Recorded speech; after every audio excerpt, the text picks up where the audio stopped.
दूसरा राजा अध्याय 10। अहाब के 70 बेटों का मारा जाना। अहाब के 70 बेटे पोते सामरिया में रहते थे। अतः येहू ने सामरिया में उन पुरनियों के पास और जो इजराइल के हाकिम थे और जो अहाब के लड़कों के पालने वाले थे, उनके पास पत्रों को लिखकर भेजा, तुम्हारे स्वामी के बेटे पोते तो तुम्हारे पास रहते हैं और तुम्हारे रथ और घोड़े भी हैं और तुम्हारे एक गढ़ वाला नगर और हथियार भी है। तो इस पत्र के हाथ लगते ही अपने स्वामी के बेटों में से जो सबसे अच्छा और योग्य हो उसको छांट कर उसके पिता की गद्दी पर बैठाओ और अपने स्वामी के घराने के लिए लड़ो। परंतु वे बहुत डर गए और कहने लगे, उसके सामने 2 राजा भी ठहर न सके, फिर हम कहाँ ठहर सकेंगे। तब जो राजघराने के काम पर था और जो नगर के ऊपर था, उन्होंने और पुरनियों और लड़कों के पालने वालों ने येहू के पास यह कहला भेजा, हम तेरे दास हैं, जो कुछ तू हमसे कहे उसे हम करेंगे, हम किसी को राजा न बनाएंगे, जो तुझे भाए वही कर। तब उसने दूसरा पत्र लिखकर उनके पास भेजा, यदि तुम मेरी ओर के हो और मेरी मानो तो अपने स्वामी के बेटों पोतों के सिर कटवा कर कल इसी समय तक मेरे पास इजराइल में हाजिर होना। राजपुत्र तो जो 70 मनुष्य थे, वे उस नगर के रईसों के पास पलते थे। यह पत्र उनके हाथ लगते ही उन्होंने उन 70 राजपुत्रों को पकड़कर मार डाला और उनके सिर टोकरियों में रखकर इजराइल को उसके पास भेज दिए। जब एक दूत ने उसके पास जाकर बता दिया, राजकुमारों के सिर आ गए हैं, तब उसने कहा, उन्हें फाटक में 2 ढेर करके सवेरे तक रखो। सवेरे उसने बाहर जा खड़े होकर सब लोगों से कहा, तुम तो निर्दोष हो, मैंने अपने स्वामी से राजद्रोह की युक्ति करके उसे घात किया, परंतु इन सभी को किसने मार डाला।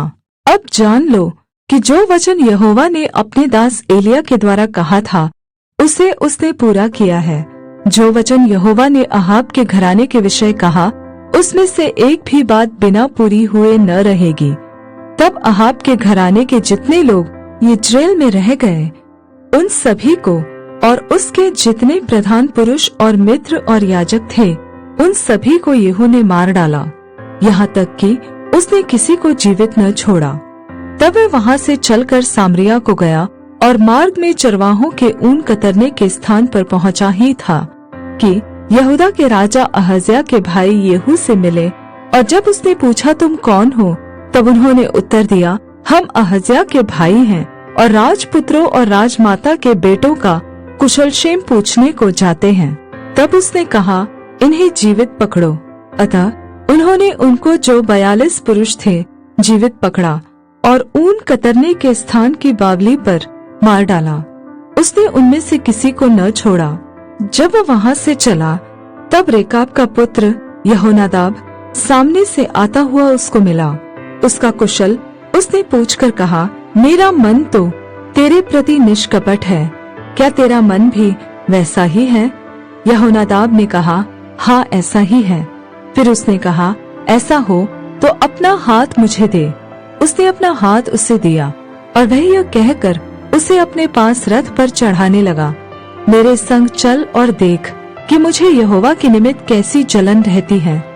तब वह उसके रथ पर चढ़ा दिया गया। सामरिया को पहुंचकर उसने यहोवा के उस वचन के अनुसार जो उसने एलिय्याह से कहा था, अहाब के जितने सामरिया में बच्चे रहे उन सभी को मार के विनाश किया।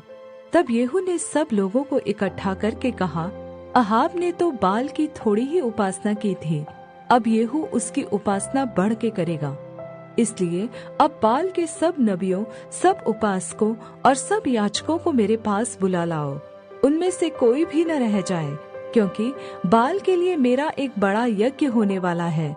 जो कोई न आए वह जीवित न बचेगा। येहू ने यह काम कपट करके बाल के सब उपासकों को नाश करने के लिए किया। तब येहू ने कहा, बाल की एक पवित्र महासभा का प्रचार करो। और लोगों ने प्रचार किया। येहू ने सारे इज़राइल में दूत भेजे। तब बाल के सब उपासक आए, यहाँ तक कि ऐसा कोई न रह गया जो न आया हो। वे बाल के भवन में इतने आए कि वह एक सिरे से दूसरे सिरे तक भर गया।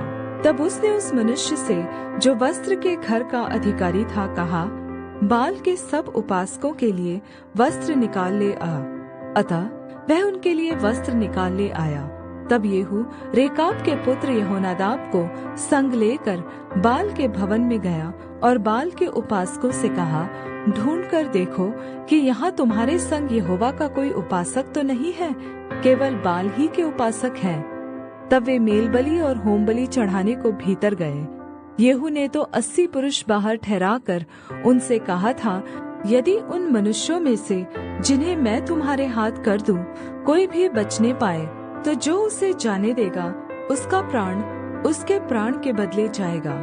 फिर जब होमबलि चढ़ चुका, तब येहू ने पहरुओं और सरदारों से कहा, भीतर जाकर उन्हें मार डालो, कोई निकलने न पाए। तब उन्होंने उन्हें तलवार से मारा और पहरुए और सरदार उनको बाहर फेंककर बाल के भवन के नगर को गए। और उन्होंने बाल के भवन में की लाठें निकाल कर फूंक दी और बाल के स्तंभ को उन्होंने तोड़ डाला और बाल के भवन को ढाकर शौचालय बना दिया, और वह आज तक ऐसा ही है। अतः येहू ने बाल को इस्राएल में से नाश करके दूर किया। तो भी नबात के पुत्र यारोबाम, जिसने इस्राएल से पाप कराया था, उसके पापों के अनुसार करने अर्थात बेतेल और दान में के सोने के बछड़ों की पूजा, उससे येहू अलग न हुआ। यहोवा ने येहू से कहा, इसलिए कि तूने वह किया जो मेरी दृष्टि में ठीक है और अहाब के घराने से मेरी इच्छा के अनुसार बर्ताव किया है, तेरे परपोते के पुत्र तक तेरी संतान इस्राएल की गद्दी पर विराजती रहेगी। परंतु येहू ने इस्राएल के परमेश्वर यहोवा की व्यवस्था पर पूर्ण मन से चलने की चौकसी न की, वरन यारोबाम जिसने इस्राएल से पाप कराया था, उसके पापों के अनुसार करने से वह अलग न हुआ। उन दिनों यहोवा इस्राएल की सीमा को घटाने लगा, इसलिए हजाएल ने इस्राएल के उन सारे देशों में उनको मारा, यरदन से पूरब की ओर गिलाद का सारा देश और गादी और रूबेनी और मनश्शेई का देश, अर्थात अरोएर से लेकर जो अर्नोन की तराई के पास है, गिलाद और बाशान तक। येहू के और सब काम और जो कुछ उसने किया और उसकी पूर्ण वीरता, यह सब क्या इस्राएल के राजाओं के इतिहास की पुस्तक में नहीं लिखा है?